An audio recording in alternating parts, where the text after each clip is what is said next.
નમસ્કાર દર્શક મિત્રો, કરુણા ટોક્સમાં આપનું સ્વાગત છે. વંદે ગૌમાતરમ. દોસ્તો, અત્યારે જેને પણ આપણે મળીએ અથવા તો ફોન કરીએ તો આપણે મોટે ભાગે સામાન્ય રીતે આપણે દર વખતે એવો પ્રશ્ન કરતા હોય છે, તબિયત પાણી કેમ છે, મજામાં ને? તો અત્યારે તમે જેને મળો છો અથવા જેને પૂછો છો ને તો 10માંથી લગભગ 7 લોકો એવું કહે છે કે તબિયત બરાબર નથી. શું થાય છે? તો કે પેટની સમસ્યા, પાચનની સમસ્યા છે, અપચા જેવું રહે છે, વાયુ જેવું થાય છે, પેટમાં થોડું દુખે છે. આ પ્રકારની ફરિયાદો એટલે ગેસ્ટ્રો પ્રોબ્લેમ જેને કહેવાય એ પ્રકારની સમસ્યાઓ છેલ્લા એક અઠવાડિયામાં વધી છે. તો હમણાં જ આજે જ એક સર્વે આવ્યો છે કે લગભગ એક અઠવાડિયામાં 25-30% જેટલી ફરિયાદો આ પ્રકારની વધી છે, ખાસ કરીને પાચનના પ્રોબ્લેમની. અને આ વસ્તુ બહુ કોમન છે, દર વખતે આવું હોય છે. એટલા માટે પહેલાં 3-3.5 મહિના ભારે ગરમી પડે, 43, 44, 45 ડિગ્રી જેટલું તાપમાન થઈ જાય, અને પછી વરસાદ આવે એટલે લગભગ 10 ડિગ્રી તાપમાન નીચે આવી જાય. અત્યારે આપણે જોઈએ રાજકોટ કે સૌરાષ્ટ્રની વાત કરીએ તો સરેરાશ 40 ડિગ્રી જેટલું તાપમાન રહેતું હતું, 40ની ઉપર પણ ગયું હતું. અને અત્યારે 30 આસપાસ આવી ગયું છે, કારણ કે છેલ્લા એક અઠવાડિયાથી દક્ષિણ ગુજરાતના અમુક ભાગો, સૌરાષ્ટ્રના કેટલાક ભાગોમાં ભારે વરસાદ પડ્યો, કેટલાક ભાગોમાં મધ્યમ છે ને કેટલાકમાં ઘણો ઓછો છે. તો ગુજરાતની વાત અત્યારે કરીએ તો ચોમાસું છવાઈ ગયું છે, પણ એમાં 3 પ્રકારનો વરસાદ પડ્યો છે, ક્યાંક સાવ ઓછો, ક્યાંક મધ્યમ ને ક્યાંક અતિ ભારે. તો આને કારણે, આ વાતાવરણને કારણે આપણા શરીર ઉપર સીધી અસર થતી હોય છે. આયુર્વેદ એવું માને છે કે ભાઈ વાતાવરણની સીધી અસર તમારા શરીરને થાય. હવે કેવી રીતે થાય? તો કે ભાઈ સૂર્યપ્રકાશ દેખાય નહીં, કારણ કે વાદળછાયું વાતાવરણ, લગભગ એક અઠવાડિયાથી આપણે ત્યાં આ પ્રકારનું વાતાવરણ છે, સતત વાદળા. ગમે ત્યારે ઝરમરીયો વરસાદ આવે, ગમે ત્યારે ભારે વરસાદ આવી જાય. તો સૂર્ય દેખાય નહીં એટલે પાચનની સમસ્યા વધે. આ એક સામાન્ય નિયમ છે આયુર્વેદનો. સૂર્યની હાજરીમાં પાચન સરસ રીતે થાય, એટલે જ આપણને સાંજે વહેલું જમી લેવાનું કહેવામાં આવે છે કે સૂર્યની હાજરીમાં શક્ય હોય ત્યાં સુધી જમી લ્યો, અથવા તો સૂર્ય ડૂબે, સાંજ પડે એના પછી તરત જ થોડીક વારમાં જ તમે ભોજન લઈ લો. બહુ મોડી રાત્રે ભોજન કરવાથી પાચનના પ્રશ્નો થાય. તો એ જ નિયમ અહીં લાગુ પડે છે. અત્યારે સૂર્ય દેખાતો નથી, એક અઠવાડિયાથી લગભગ આપણે પરિસ્થિતિ એવી છે કે સતત વાદળા, વરસાદ, એને કારણે સૂર્યપ્રકાશ નથી દેખાતો, નથી આવતો. તો એને કારણે પાચનની સમસ્યા થાય. એક.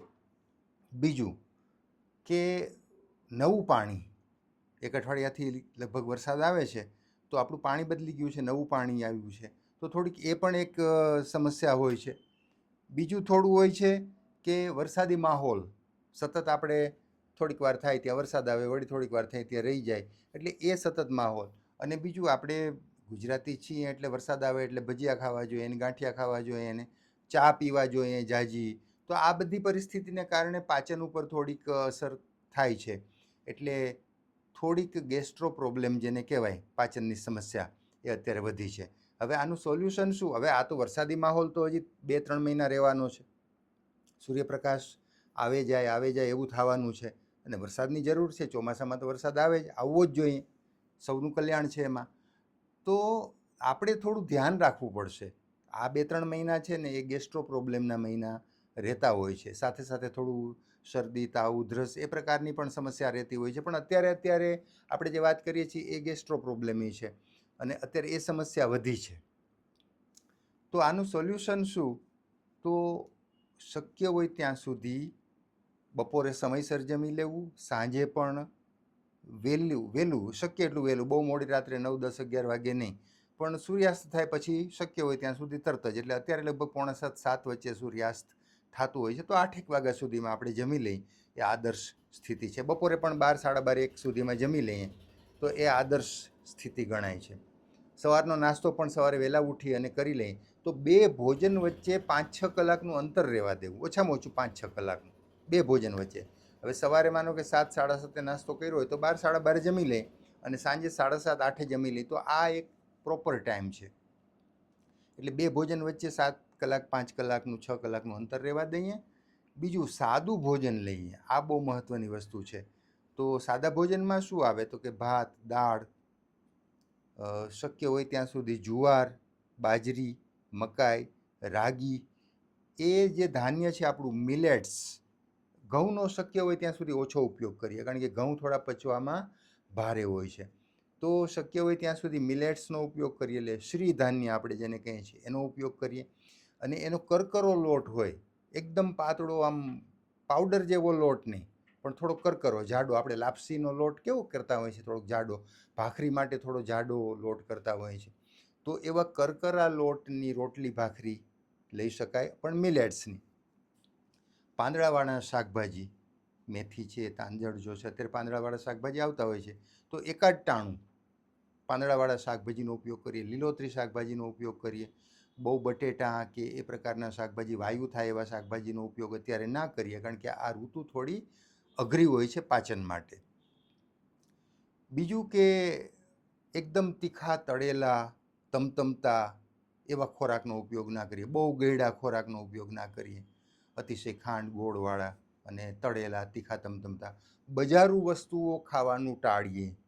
લોકોને પાણીપુરી ને સેવપુરી ને દાબેલી ને એવું બધું ખાવાની ટેવ હોય છે અત્યારે. થોડું એમ લાગે કે વરસાદી માહોલ છે તો થોડું એવું તમતમતું ખાઈએ, બજારું ખાઈએ, પણ આ બધું મેંદાવાળું અથવા તો જે બજારના મસાલાવાળું અથવા ભેળસેળવાળું એ પ્રકારનું ભોજન અત્યારે પચવું બહુ અઘરું હોય છે. તો શક્ય ત્યાં સુધી ઘરનું ભોજન, શક્ય ત્યાં સુધી ગરમા ગરમ ભોજન, રોટલી તાવડીમાંથી ઉતરીને સીધી આપણી થાળીમાં આવે એવું જો શક્ય હોય, રોટલો તાવડીમાંથી ઉતરી અને સીધો થાળીમાં આવે એવું શક્ય હોય તો ઉત્તમ. અને એવું શક્ય ના હોય તો તાજું બનેલું, એમ કે અડધો કલાકમાં જે ભોજન બન્યું હોય આપણે અડધો કલાકમાં જમી લઈએ. તો શક્ય ત્યાં સુધી ઘરનું, શક્ય ત્યાં સુધી ગરમા ગરમ તાજું, બજારું તો નહીં જ, એટલું થોડું ભોજનમાં ધ્યાન રાખશું. બીજું, આપણા જે પરંપરાગત વૈદ હોય છે, જે દેશી વૈદ જેને આપણે કહીએ, ડોશીમાનું વૈદું જે લોકો જાણતા હોય છે, ગામે ગામ હોય છે, અને એ લોકોનું સરસ એક સેવાનું આખું ગ્રુપ ચાલતું હોય છે. વોટ્સઅપમાં પણ એ લોકો સતત આપણને માર્ગદર્શન આપતા રહેતા હોય છે. તો એ દેશી વૈદો પણ કેટલીક ટિપ્સ આપે છે. એક અમારા મિત્ર છે અરવિંદભાઈ પાનસુરિયાની ઘણી બધી ટિપ્સ આમાં મળતી રહેતી હોય છે વોટ્સઅપ ગ્રુપમાં, કે ભાઈ અત્યારે પાણી પીવામાં પણ ધ્યાન રાખો. જમવામાં તો એટલું ધ્યાન રાખવાનું છે, એ લોકો પણ આવી સૂચના આપતા હોય છે, આવી ટિપ્સ આપતા હોય છે. પાણી માટે પણ ખાસ એ લોકો ટિપ્સ આપે છે આ ઋતુમાં. અત્યારે 2-3 મહિના થોડું ધ્યાન રાખીએ. તો કયા પ્રકારનું? તો સૂંઠનો પાવડર, સૂંઠ આપણે જેને કહીએ છીએ એનો ભૂકો કરેલો એ પાવડર, એને રાત્રે પાણીમાં નાખીને ઉકાળી લેવો.